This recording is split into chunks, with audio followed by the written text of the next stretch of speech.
This episode of SaskScapes is sponsored by the Museums Association of Saskatchewan.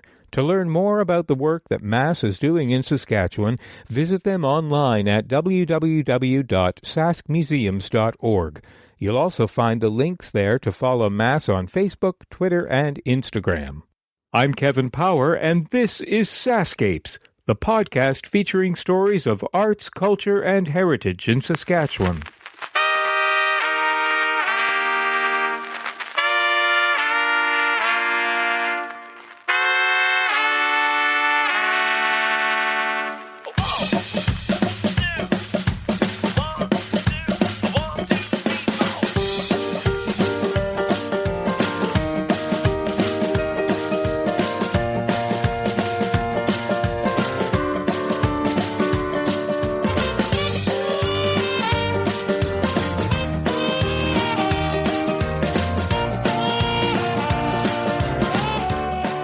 Welcome to episode 87 of SaskScapes and another live event podcast. This time I'm at the Museums Association of Saskatchewan's 50th anniversary celebration and general meeting.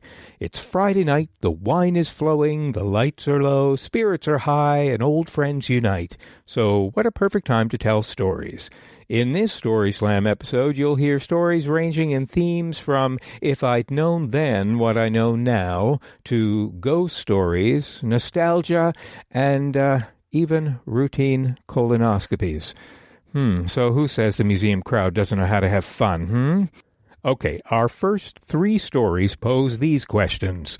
Don't you know you're lost? Do you know John Locke? And what I would have done if I'd not lived the life I've lived. Very existential questions for a Friday night dinner party.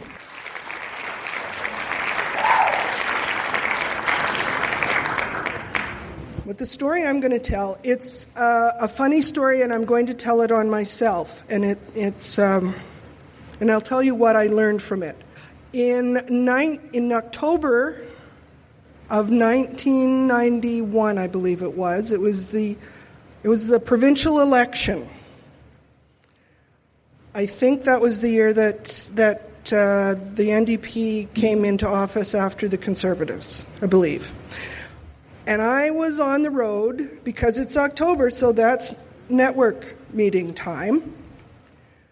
And I was coming into Kindersley, and the weather was kind of nasty, and I thought, because some will know this, that I'm a bit of a politics nerd. I like following what's going on. So I thought, okay, the roads aren't bad, but I'm in the hotel. I can watch the returns and see what's going to happen. Everything was fine. And I actually bumped into my mother's cousin, they were also traveling and staying in the hotel. Everything was fine. Next morning, went to the museum where the network meeting was supposed to happen. And there was a sign on the door. Due to bad weather, the meeting's been canceled. Okay. I just get in the car. Get in the car, and because the next day I had a meeting in Morse at the next network. And I look over there because Kristen is from Morse. And I'm just I get in the car and I drive south. I'm going to go to the hotel in Swift Current because that's where I'd booked in. Now, meanwhile, back in the office, they get a call from someone from Kindersley. Was Wendy going to be coming to the meeting? We called the hotel, and they said she wasn't there. They asked for a finch. I have never been a bird. My name rhymes with many things, but that ain't one of them. So, the series of events that happened in the office are thus. First, they panic and call the police. Call the RCMP. And the RCMP says, well, first you have to have the city police go into her apartment to see if she's dead. And so they did that. I wasn't there. Oh my God. The police. Yes, we can put an all-points bulletin out for across the province, but she's an adult, so we can't force her to come back, but we can get you the car back because it's your lease car, if that's what you'd like. Luckily, Gail Hipperson and the staff said, no, we just want to know she's alive. That made me feel better when I found out, but, still and all. So they called my parents in the meantime in Alberta to see if they knew where I was, took 10 years off their lives, because then they were worried. What the heck is going on? I'm oblivious to all of this. I'm just, driving down the highway between Kindersley and Swift Current, nothing. I get home to the room in Swift Current. The phone rings, which is not normal because, I'm usually on my own. I answer the phone, and it's my dad. My father was a former policeman.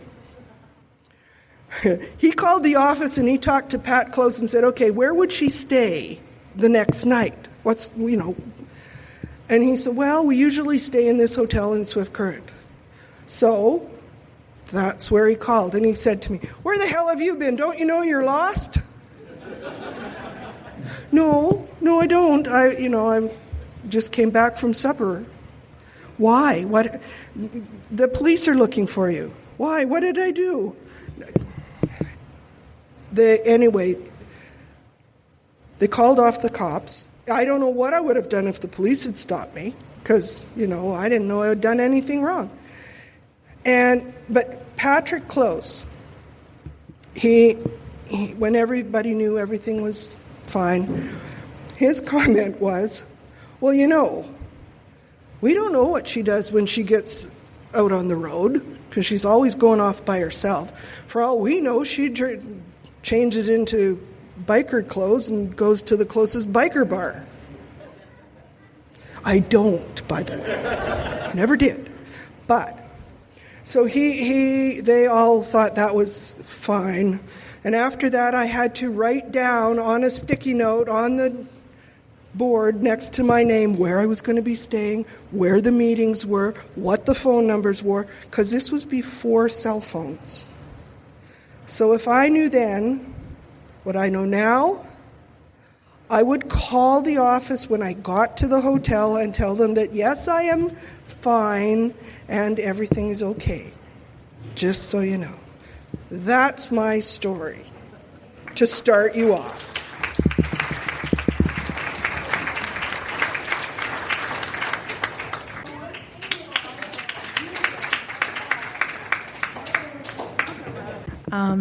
So I'm not originally from Saskatchewan, but I have been living here for 5 years now. It'll actually be officially 5 years on June the 10th. And I moved here for work because I love museums and I love galleries. So I'm currently the director-curator of the Dunlop Art Gallery. And my passion for museums started the same summer that I learned a couple of really important life lessons. I was 10 years old.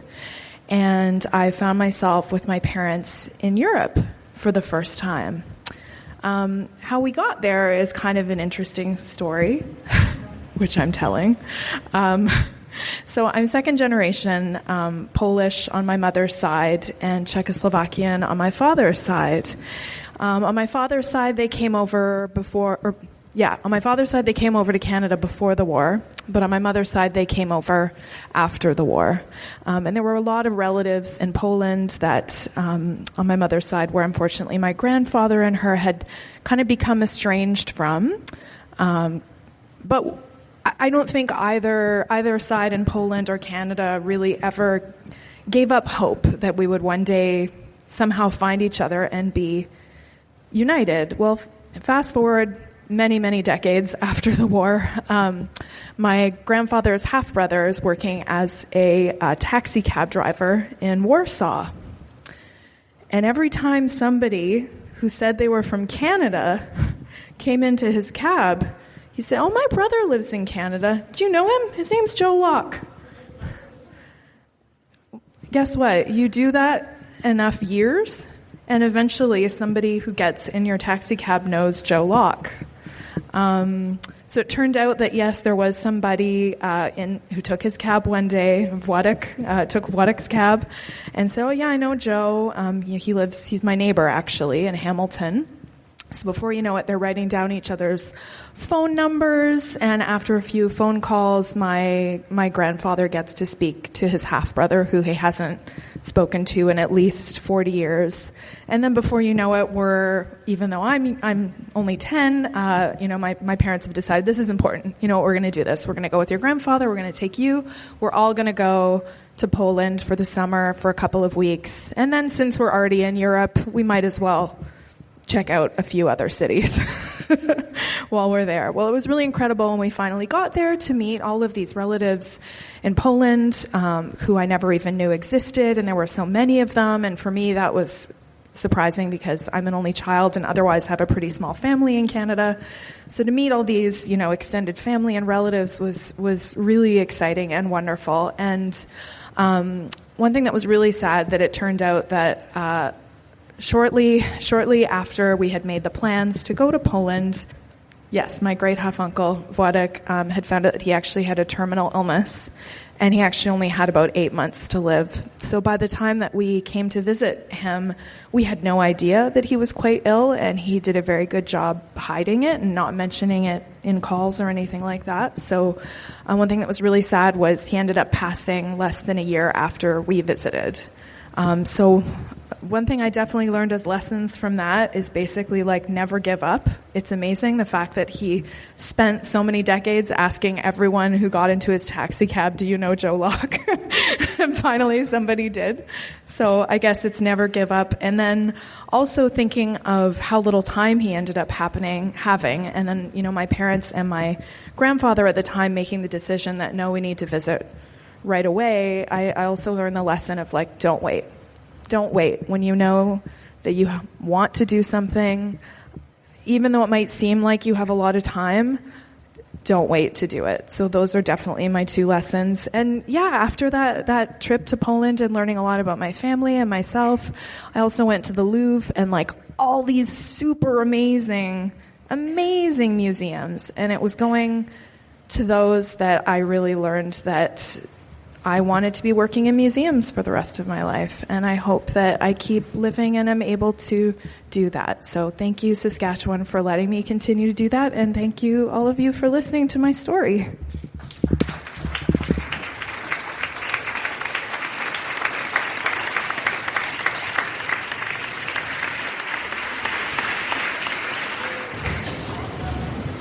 I'd like to start by saying the microphone is at exactly the right height. Now, if the thing could be just a bit higher, that also would be well. If my kids find out I got up on a stage, they will freak out. When I was a child, museums were just the best. The Edmonton Museum, we had a heritage house. I would get to go and we'd make butter and wash clothes, and it was just the coolest place. And I wanted to go with that bonnet on. It was very important you went in costume. And then I raised my family, and it slid to the back, although history's always been a big deal. And somewhere in all of this, I was encouraged during a journaling thing to write down what I would have done had I not lived the life I've lived. And I've loved my life. But I thought, well, I have to come up with an answer, so I put down some things and forgot the list entirely. And as we've finished raising our children, I thought, what would I like to do for me? And I thought, I'll volunteer at my museum. How cool would that be? And I went and volunteered, and I found out there was a job. I could manage a museum. I could get paid for what I love. And I was well into that when I came across my list of what I would have done had I not lived my life. And one of the things there was manage a museum. And I had forgotten this entirely, and I looked and I thought, when we think that things won't happen or that things are accidentally in our lives, everything's there for a reason. My early experience, I'm now taking kids through our museum and we're making butter. And it's almost like it's come full circle. So thank you for this. I'm very new at all of this, and thank you for this organization.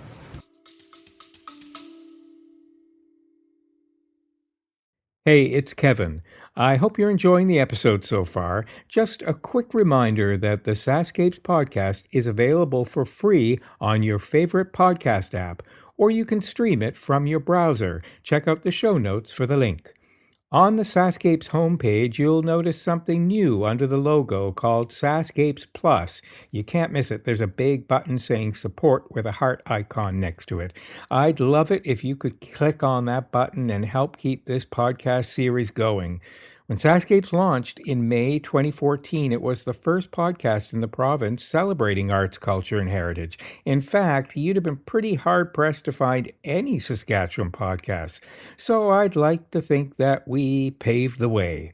It's been because of your support that this podcast is now in its 9th year. Okay, that's it. Enjoy the rest of the episode.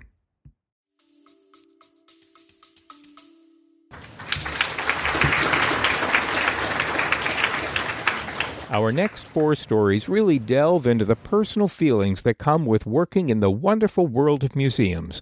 We'll hear stories about model trains and baseball caps, getting by with a little help from your friends, nothing beats the real thing, and even a how-to guide to becoming a professional museums nerd. And I mean that in the nicest and kindest of ways.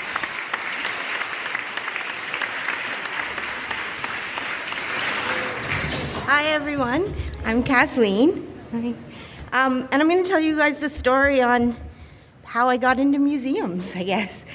So I've always been a museum nerd. My sisters were very good hockey players, and so my family traveled a lot across. I grew up in Ontario, but my sisters had a lot of tournaments, but we often couldn't afford to send everyone from the family. So my mom and I would often stay behind at home. And so she always made a point that when we did go, it was usually to Toronto, to be honest with you, to the provincials, when we went as a family, my mom always made sure that I did something that I love to do, because it really sucks, unfortunately. It's great to watch your sisters succeed in life, but if you do it year after year after year, you kind of get bored of arenas. Anyways, so I'd always had a passion.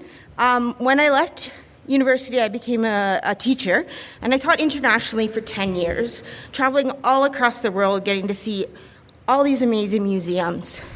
At about the 9.5-year mark, I was getting kind of over living out of a suitcase, being transferred every 2 years because I was a young single who was willing to basically go anywhere as long as it was safe. Just because I wanted to see the world. So I was debating.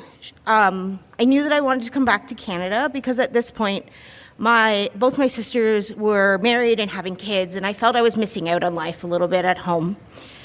And I was talking to a friend I'd made while living in South Africa, and she is Norwegian. And I had like I was living in Germany at this point, and we had in the European system, you teach for 6 weeks and then you get 2 weeks off. It's actually really great. I kind of wish Canada had that system, but anyways.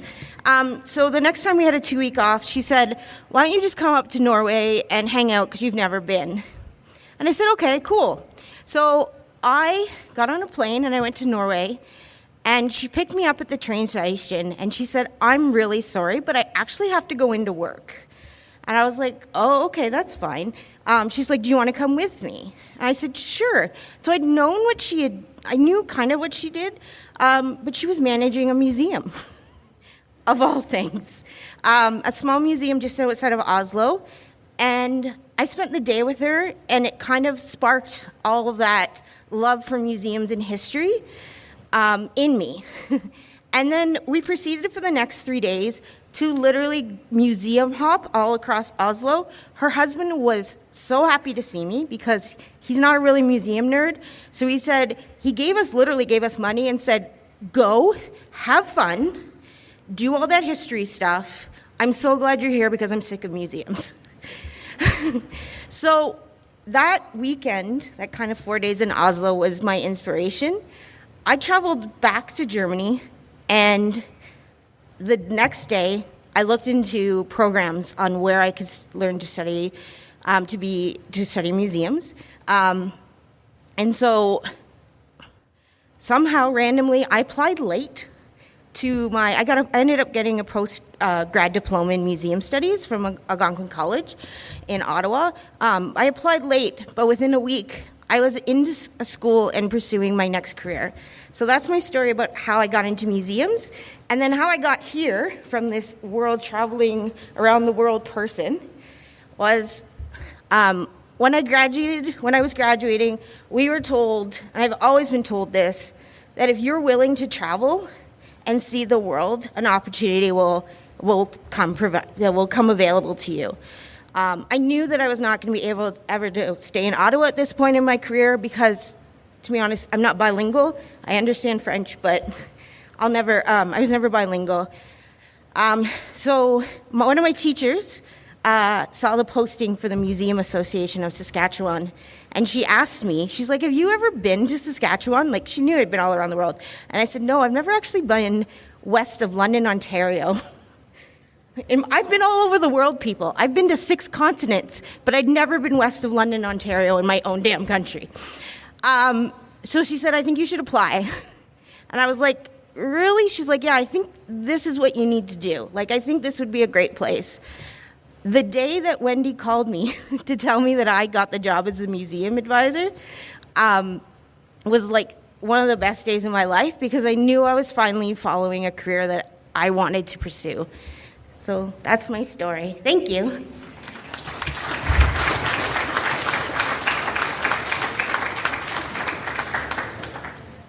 I'm really going to have to slouch. Okay. I'll just get a wide stance going. It's easier on my back. My grandfather, I think I was talking to a few of you earlier today about him. I think of him a lot in museums. He was an engineer with the CPR for like 45 years, and he loved every minute of it, and was just absolutely a railroad man through and through. He talked about shoveling coal on the steam trains when he was a fireman when he's early on, and then when they switched over to diesel, and he became an engineer, and then he finally retired. And what did he do but get into model trains? So I remember as kind of in my early teens, after he retired, he had a massive layout of model trains in his basement, going up and down, and he had a huge collection of baseball caps. And I think you'll probably know what kind I mean if I say plastic mesh back with the snaps, and really high with the logos on the front, and just rows of them on the top shelf of his closet. Yeah, well, I could tell a lot of stories about him, but those are it just gives you an idea of kind of what he's like. Now, a few years back, we had our annual conference in Swift Current. And as part of that, we did a bus tour around to a bunch of museums. And as, staff member, it's a lot of up early and running around. And so I was a little tired and maybe a little more fragile than usual. And one of the museums we visited, is it the Herbert Museum? That is the train station there? I believe it is, yeah. And there was, some model trains. And I started thinking about my grandpa, and I was pretty tired. I started to get a little choked up. I thought, you know what? I need to get away from the crowd for a minute and just sort of calm down. So I went back out into the caboose there, out in the yard, and what did I see but row upon row of those mesh back plastic ball caps. And it was I had trouble pulling myself back together to be in an appropriate state to be nodding along with the rest of the bus tour after that.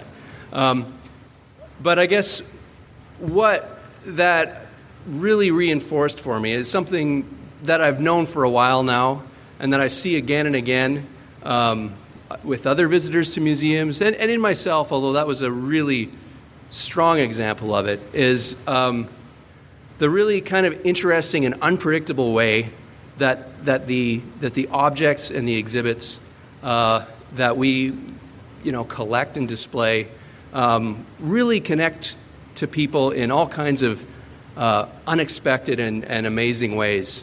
Just for me in that moment, I was immersed not just in the past that the museum was trying to represent, but in my own kind of personal history as well.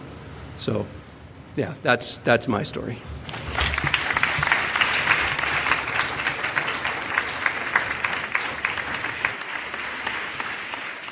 I've got a really dry cough, and I just put in a cough drop. So if I start hacking, it's the original museum hack because I can't control it. Anyways, my name's Crystal Craig, and the first time I met Wendy Fitch, I was associated with the Rosetown Museum, and we had a little bit of a problem there with a fellow that had given quite a large collection to the museum, and then 6 months later decided that for some reason on his own that it wasn't being taken care of good enough.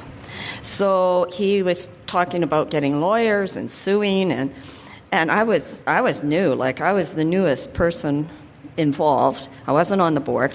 So I kept saying, we got to phone Regina. So we phoned the MAS office, and I talked to Wendy, and I said, we need help out here. We really need help. And I said, here, this is what we need to do, Wendy. If you could come to Rosetown, we have to meet in the dark, and everybody's going to park their vehicles at the back of the museum because this particular person doesn't want the chairman of the board to be present when we go through this collection. So, yeah, there we are, cloak and dagger in the night, going through this collection. So I learned from that I could depend on Wendy to help me when a problem arose. So then the next thing I decided to do is I should go to one of these MAS conventions. Now, I was very new at this, and my husband said to me, I don't know, you're going to go down to this convention in Swift Current, and it could get pretty wild. And I said, oh, geez, it's a museums convention. Probably the average age is 80. Like, how wild could it get? I get down to Swift Current. I had a blast. I met Hugh Henry, Dean Bosch, a whole bunch of people. And it was a lot of fun. They had us dressed in the costume reflecting the museum that we came from. I sat next to Andrew Whiting, who was from Beaver Creek Interpretive Center. He was dressed in a porcupine outfit. Needless to say, I got needled a lot that night. The next day at the wind-up, I was given the rookie award. It was the Tina Turner Award. I don't know if she remembers all the dancing that went on. So then I decided after that, maybe I should try take one of these MAS certificate courses. First one I took was it wasn't the first one, but the one that's really memorable was research. And it was down in the Morris Museum. Hugh Henry was teaching it. And on the way down, the woman that was driving, if you've ever been across the bridge at the landing, which that bridge was taken out twice by ice, there was a big snowbank. And instead of veering around it, she plowed right into it. So we did 360s down the length of the bridge, hit it 3 times with the car, ended up stopped at the other end by the Goodwin House. We all got out. She asked us if we were okay. We said yes. She asked me if I would drive to Morris. Drove to Morris. We get into this session, and the friend that was sitting next to me, we're in about an hour of this session with Hugh. I was still shaking from this 360 spin around, and she passes me this slip of paper, and she says, don't you think the presenter looks and acts a lot like Bob Newhart? When that comment came out, plus the whole 360 thing, I didn't hear a thing Hugh said. I can't remember anything he taught that day. But what I have learned from being in this association is I met a lot of wonderful people. Some of them are here tonight, some aren't. There was always somebody there to help me if I had a question. Lots of personal growth, lots of development. Last year, where I am associated with, for our 150, we did a shared land event, and we invited 4 elders representing the 4 nations that we have. They have burial sites where our interpretive center is. And we got those people together and we're talking. And out of that conversation came truth and reconciliation, and also they touched on the 60 scoops and that kind of thing. And some of the stories they expressed amongst us in a very private manner were just astonishing and very, very sad. And what struck me is that even though it is their story and their history, they want help telling it. And that's what we're here for, is to help tell stories.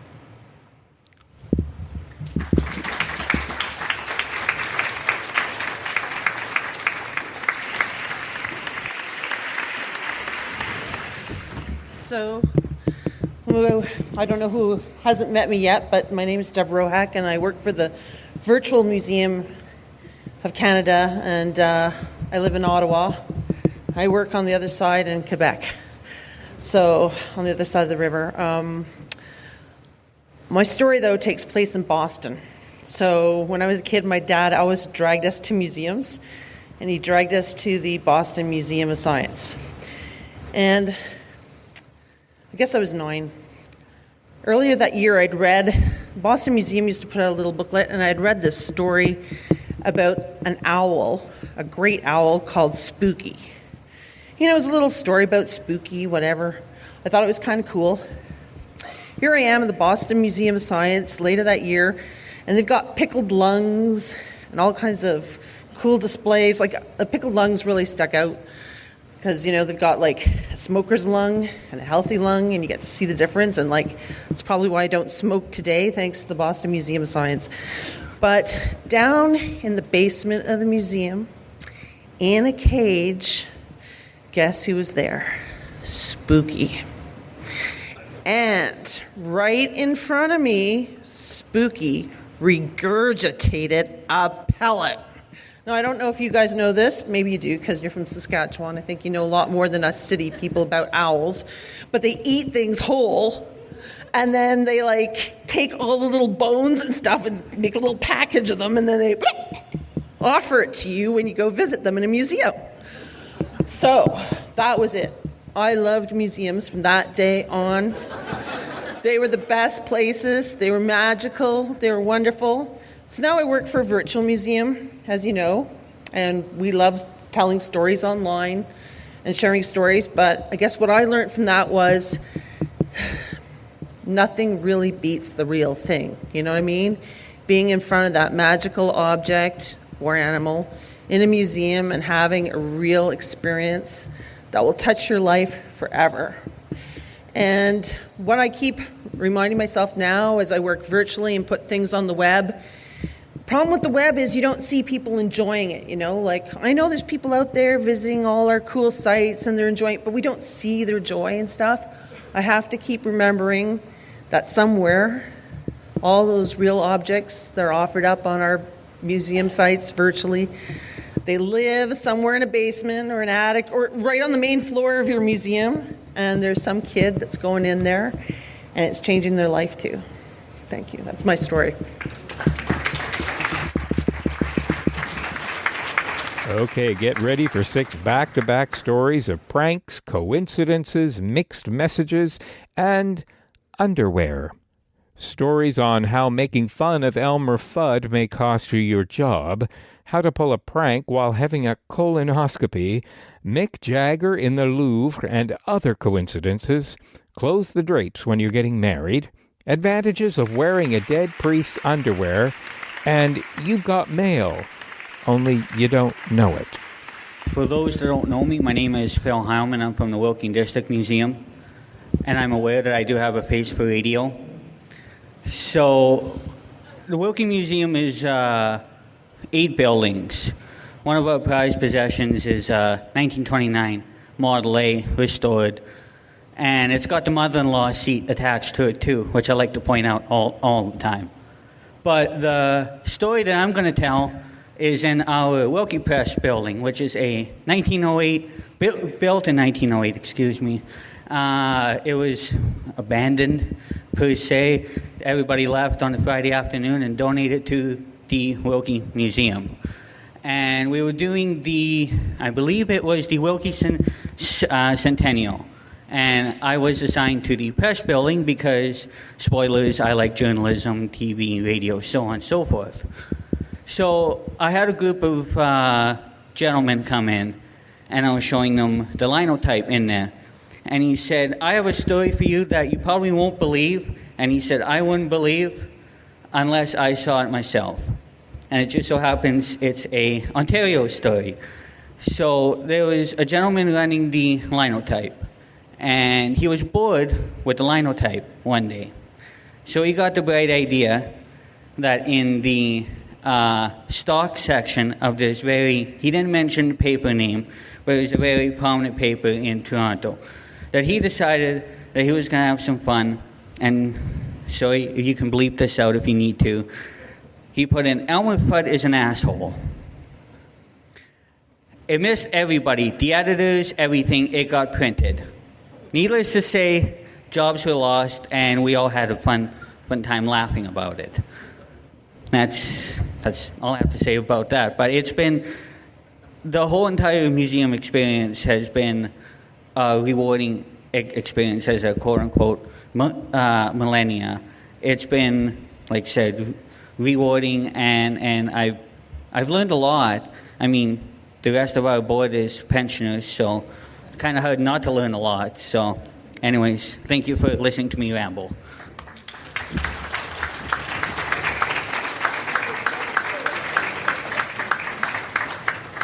Hi, everybody. It's Keith from History and Folklore Society. Can you hear me okay? I'll slouch a bit. I'm going to tell a story about my uncle. He's actually my mom's cousin, but I called him Uncle growing up, Uncle Harold. And he was a bit of a character. I remember but what I want to relate about him is the way stories can be linked to things that don't exist anymore, right? Places that don't exist anymore. My uncle's from Richley, my mom's cousin, he's from Richley, Saskatchewan. It doesn't really exist anymore, right? But there's wonderful photos and memories he has of that place. But then as a young boy, he moved to Vancouver, and from there he moved to my hometown of Powell River on the northern Sunshine Coast. And I remember as a boy always talking to Uncle Harold. He had these great stories of Saskatchewan, always funny stories. And I remember asking him, Uncle Harold, I said, how many people work at the mill? And he thought, about half. And just recently, my Uncle Harold, he's quite old now. He's quite frail. He's in his late 80s. And he's got some health issues. And he passed out, and he fell down in his hallway. And his wife, my aunt since passed away, he's got a new partner now. She came rushing to him, and then she called the ambulance, and they got there, and he was sort of coming back to consciousness. And the ambulance attendant said, what's the last thing you remember before you passed out? And he looked up, he said, my wife with a baseball bat. Well, my poor aunt, she had to talk to the police, and she had to talk to all these people. So he has a bit of a sense of humor. But the story I want to tell is about the old hospital in my hometown where I was born, but it doesn't exist anymore, just like Richley, Saskatchewan. It doesn't exist anymore. It's gone now. And my uncle, this was back in the 70s, and he had to go in for a procedure, and it was an embarrassing procedure back in the 70s where he had to have an enema. Right? And so I won't tell you all the details, and he never told me all the details, but you can imagine he had to lie on his side, pull your legs up, and his pants were down, and a very polite and appropriately demure nurse was gently inserting surgical tubing into his backside so that they could do the enema. But it's a small town hospital, and so as this was happening, suddenly, ding, ding, ding, ding, ding, ding, ding, the alarm goes off. And so the emergency room needs extra nurses. There's been a car accident, and the nurse has to immediately go to help because it's a small hospital. There's not enough staff. And so the nurse says very politely, I'm very sorry. I'll be right back as soon as I can. Just please be patient. And then she left. And my uncle was lying there in this very compromised position, waiting and waiting and waiting. And he was embarrassed because he was in that compromised position. And he looked over and he noticed the spool of surgical tubing that the nurse had used. And beside it was a pair of scissors because the nurse had cut off a piece of the tubing to insert. And so he reached over and he cut off about 2 inches of the tubing. and he popped it into his mouth. And the nurse came back in after a bunch of time. She said, I'm so sorry. You must be cold because, you're lying on the cold table sideways. She goes, I'm so sorry. She goes, I'll get this procedure over as quickly as I can. And she starts to slowly insert the surgical tubing a little further. And he pops it out of his mouth and he says, Nurse, I think you shoved it far enough. The poor nurse almost had a heart attack on the site, trying to figure out the biology of all that and how that might have been possible, I'm sure. So anyway, my uncle has these wonderful stories of places that don't exist, but places that still carry memories and stories. So thank you for listening.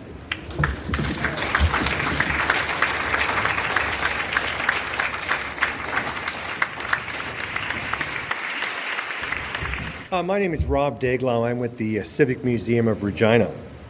And I was reminded about the story in Czechoslovakia and the Louvre. About 8 years ago, I happened to be in the Louvre and just amazed at what was happening. And there was so much to see, so much to do.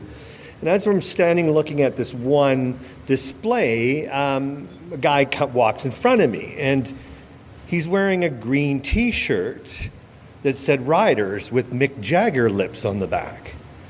And I said, hey, I was at that concert. And the guy turns around and he goes, you're Rob Daglow. And I go, who are you? And it was typical Saskatchewan. He told me who he was. His wife was the daughter of my high school teacher. Unbeknownst to me, I knew his two brothers from two separate occasions, his sister-in-law, the whole works. And there we are in the Louvre, reminiscing. And it's a typical Saskatchewan story of going, so and so forth and whatever. And it's happened to me so many times. I had the opportunity to serve City of Regina as city councillor. And I remember getting in there the first time, and I had my suit on and just excited, just City Hall, hanging out, and somebody was standing there, was just amazed at City Hall, and he wanted a tour, and I said, well, I'll give you a tour. And I'd never been there before. It's my first day getting elected, right? So I give him my card, show him the lobby and the front area, whatever, and that was great. He was from Australia, and it was just wonderful, right? 4 or 5 years later, my secretary at City Hall is with her husband in their villa in Italy and sitting there at an outdoor restaurant and sitting with another guy and says, where are you guys from? Where are you from? I says, well, I'm from Australia. Where are you from? Regina. He says, well, I've been to Regina, and I actually was at City Hall, and the city councillor gave it to her, and he pulled out the card in his wallet and he says, this guy gave me a tour, and she says, yes, I work for him. I love Saskatchewan. Thank you.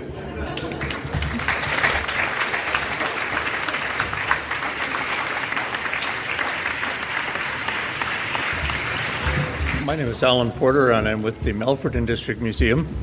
I was going to tell you a story with the If Only I'd Known theme, but it's a story, it's actually my father's story, so it's a bit of ancient history. So I just thought of another story that's a little closer to home, and it happened in southeast Saskatchewan. When I was a young pastor, I was asked to do a wedding for an elderly couple, and it was a very small ceremony. They had themselves and another couple of friends, and they came to my house. Now the house had a veranda kind of on the front of it, which was the office, and I can't remember, we must have been in the office, although I thought we were in the living room. But anyway, I did the wedding, and then I went a few miles out into the country to the home of my future mother-in-law, and I heard all about the wedding. And I thought that was a bit odd. Well, how in the world did you know about the wedding? Well, she said, I picked up the phone, and there was my neighbor, and what happened was the woman who lived across the street, an elderly woman, saw this couple coming into my house, and they and so she watched, and I guess she could see through the window what was going on. And she picked up the phone and she phoned her sister, another elderly woman, who was on the party line of my future mother-in-law. So I don't know how many people heard the blow-by-blow description of the wedding.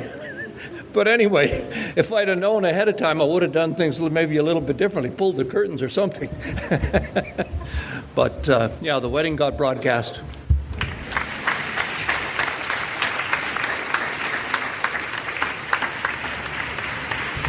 Hi, my name's Connie Gerwing. I'm from Prince Albert, but I grew up about 17 or 18 miles north of here at a place called Lake Lenore. And I have a story. It's like one of the stories. It's an uncle story. And it's also has a coincidence story, like some of the ones we've just heard. So I grew up in a very large family and have lots and lots of relatives.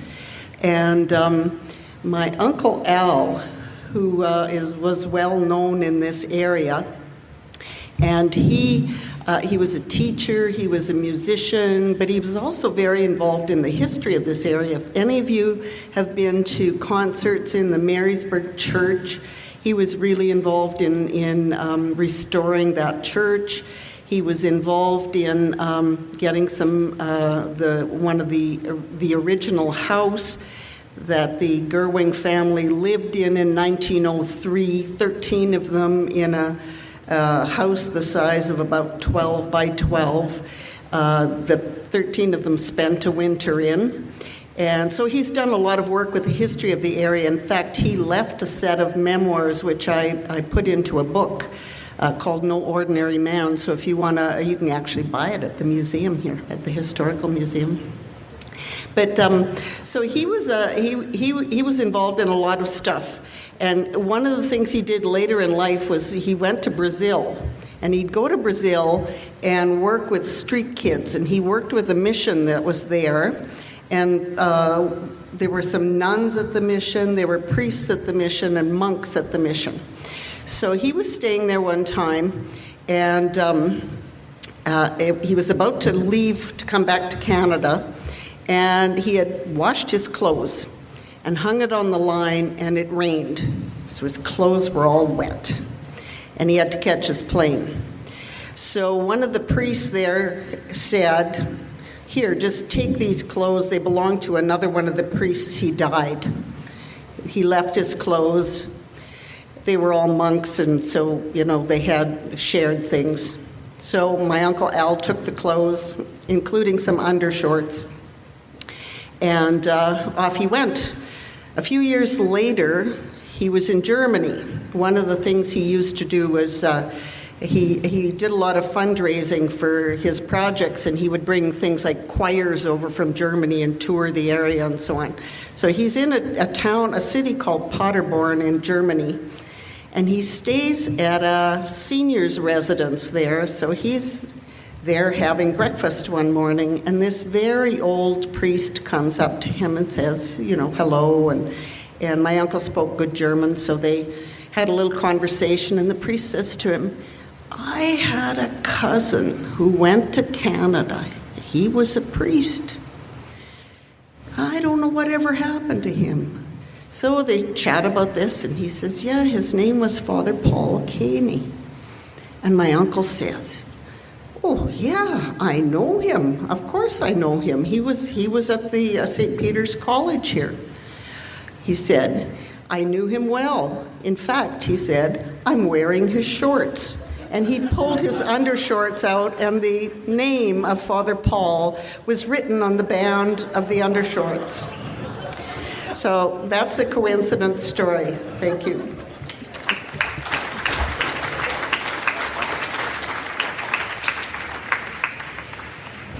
Hi, I'm Christine. I work at the Western Development Museum. I work at the Curatorial Center.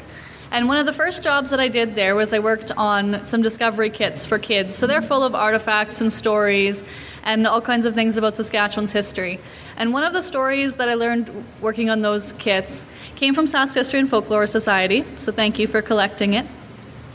It was a story that fit into our communications discovery box, and it talked about a settler who was homesteading near McCord, High McCord Museum. And this settler didn't go to town very often. He was on his homestead like many homesteaders. It was an arduous task to get to town, so he didn't go there very often. That meant he didn't get his mail very often. which became a problem when his sister wrote him a letter saying she was going to come out to visit him and to meet her at the train station at a particular time and place. Now, I'm sure you can see the kicker coming because he didn't pick up his mail, so he didn't know she was coming, so he wasn't there. And I'm sure this was a pretty rough day for the sister. But the connection for me with this story, I told this story many times. I love this story. It perfectly illustrated the differences between traveling and communication in Saskatchewan then and now. But what I didn't know then that I know now is that I would go on to meet and marry a man from McCord, and I would be flipping through his family cookbook one day to find that story. And that story, the fellow in that story was his great-grandfather.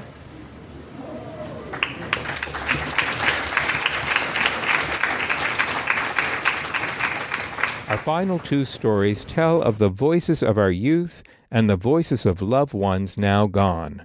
Trust the youth of today to say the right things, and Bill's ghost still lives here.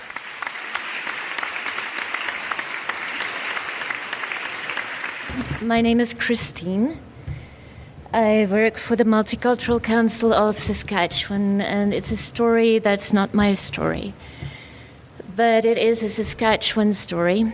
I might cry at some point. I'll ask you to come help me through that.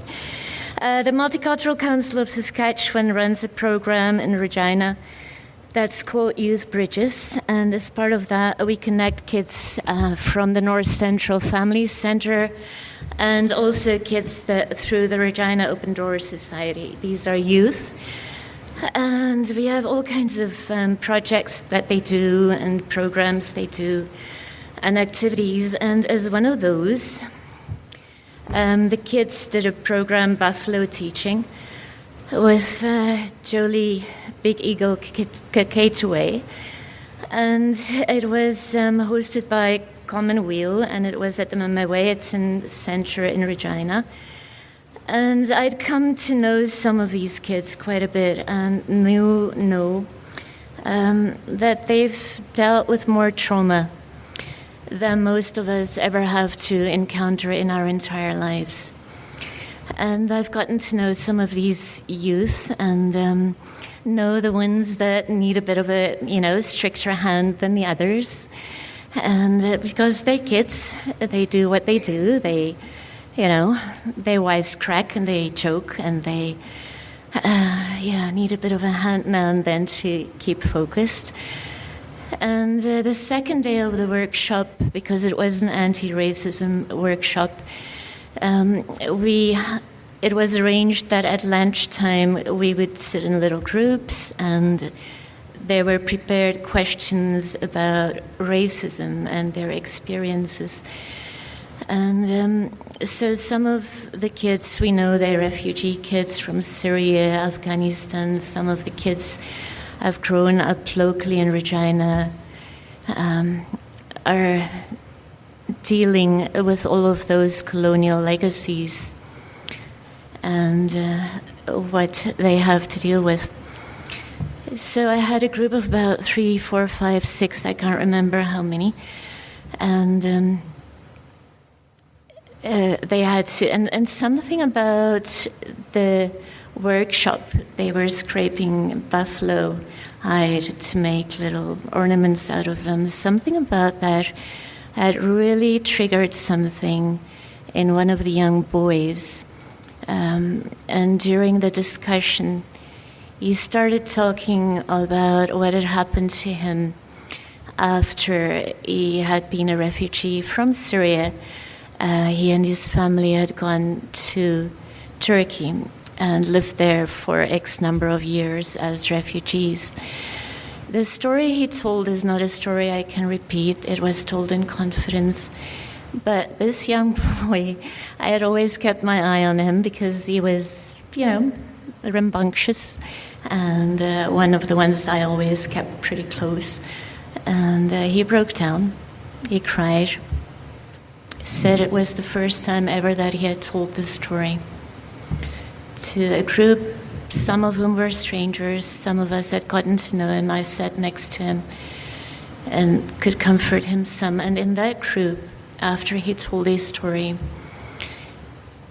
what happened was that the other children, I call them kids, they're youth, they said the right things. They did the right things and they said the right things. And this group of young kids from such different backgrounds and with such tremendous pains managed to, in that moment, be a network that did what they needed to do. So about a month later, just the other day, there was Mosaic in Regina, and we took the kids out and we visited the different pavilions and ended up at the Ukrainian pavilion right when they did one of their dances, which was very tremendous. If ever you see it, I'm sure many of you have, but it's just wonderful, wonderful dance. But it mimics a war and the soldiers on the horses and war, and I was a little bit worried about them, what it would trigger for them. And so the young boy was there again, and I spoke with him afterwards, and he was impressed, he was excited, and he had tears in his eyes, and he hadn't known about the Ukrainian history, about Holodomor, and about an entire people almost being decimated, as he feels now has been done to his people. And what he said was, it will not in my lifetime ever come back, but maybe my children's children, they will dance like that again. And of course they'll dance with real swords. It's like, yeah, they'll use the real swords. Items, yes, thank you for this opportunity to share.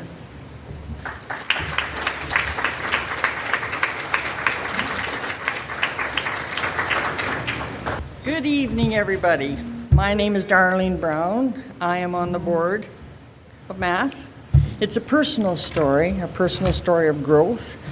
It's a story about a friend, a mentor, a soulmate, a man I loved very dearly, who was my friend, and it has a bit of a spirit ending, a ghost. Anyways, I worked with this man. His name was Bill Clyde. He lived in Kamsack all his life, and I'll leave that for now. But Bill came to us from working at another job. He was an accountant, and he loved detail. He was very good with books, finance, that was his job. So we worked together for, I think Bill and I worked together probably for almost 10 years. And we were both in the accounting field. Bill was very manual. He loved detail. He liked to write everything down, examine every point, come to that cost at a penny if we could. I miss my friend. Anyways, Bill reached his 65 years and he had to retire. He wasn't allowed to stay. So Bill left, and of course I missed him desperately. But within a couple months, Bill had a massive heart attack. We weren't allowed to see Bill, and I should go back a bit. When we were working, I could think of something that I needed to clarify with Bill because we really had a good relationship. And so I'd go running out of my office because it was at the bottom of the stairs, and there would be Bill coming out of his office, and he'd say, "Yes, do it that way, darling." Oh, okay. At first I was a little freaked out, but that's how close we were. And then sometimes Bill would come out and I'm thinking, I think we should do it this way. And he'd be standing up the stairs and he'd say, "Did you figure it out?" And I said, "Yeah, we'll do it that way."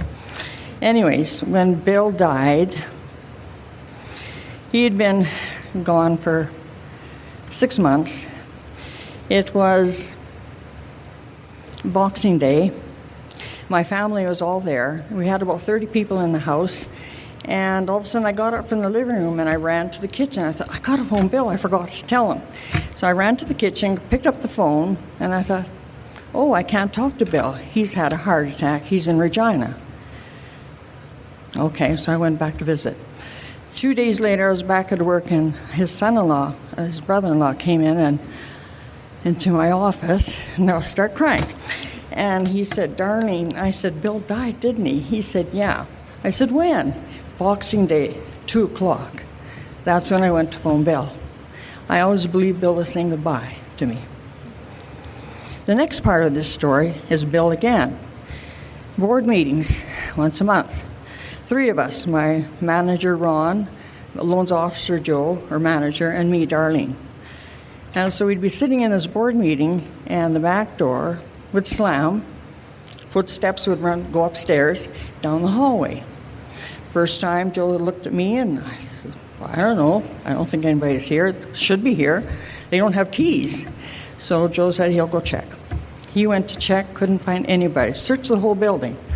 So next board meeting, door slams, footsteps up the stairs, goes down the hallway. I went this time. Couldn't find anybody. I wasn't scared being in my credit union. I've been there for too many years. Couldn't find anybody. Third time it happened, we were sitting there after the meeting. We didn't bother going up this time, Joe and I. And her manager was sitting there, and he kind of looks at us and he said, did something odd happen tonight? We start laughing. Why, did you hear the door slam and the footsteps? Well, yeah, who is it? We don't know. So at least there was 3 of us that heard that. Billy used to work nights all the time. He was a manual person, had to work as I said, every detail, always figuring things. So he'd be there for hours, doing month end, year end, whatever it was. So I used to work nights too. So one night I was working late. It was I was getting ready for year end, and all of a sudden the back door slams. Up comes the footsteps up the stairs. And he walks down the long hall to my office, and they stop right outside my door. And I said, yes, Bill, I'll be going home in about an hour. I'm almost done. I still believe that was Bill to this day. I still miss him. I believe that was his spirit visiting us. I have no other excuse for it. But it was interesting because when I went back to when I joined my museum, I was going through the stuff because I didn't realize all the stuff we had, and there on the counter was this book that Bill Clyde had written about the history of the Northern Petroleum Corporation, where he had worked for 30-some years. So I believe he was leading me back to the museum to read his work. That's my story. We still don't know to this day, because he visited us every board meeting until I left. So if he came back, I never did ask. We never did tell anybody our story. We kept it to ourselves. Thank you.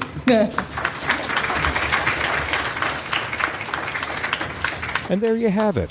Thanks to everyone who braved the stage to tell unrehearsed stories, all which show that museums and those who work for them are where the stories live. Behind the objects, behind the people, therein lies the story, passed on from generation to generation, all woven together to make up the fabric of our lives. Hey, thanks for listening. Music for SaskScapes is provided by Saskatchewan-born singer-songwriter Jeffrey Straker. SaskScapes can be downloaded from iTunes, Google Play, the SaskScapes app for Android devices, and all of the other major podcasting apps. Stop by and say hi to us on Facebook or follow us on Twitter @SaskScapes. I'd really appreciate it if you stop by iTunes and give us a review or star rating. That boosts the podcast series in the rankings, and more people get to hear your stories. Now, if you know an individual, a group, a town that has a story to tell, I'd love to hear from you. Contact me and I'll let you know what's involved in sponsoring your own episode of SaskScapes. There's no shortage of stories to be told here under the land of the living skies, so until next time,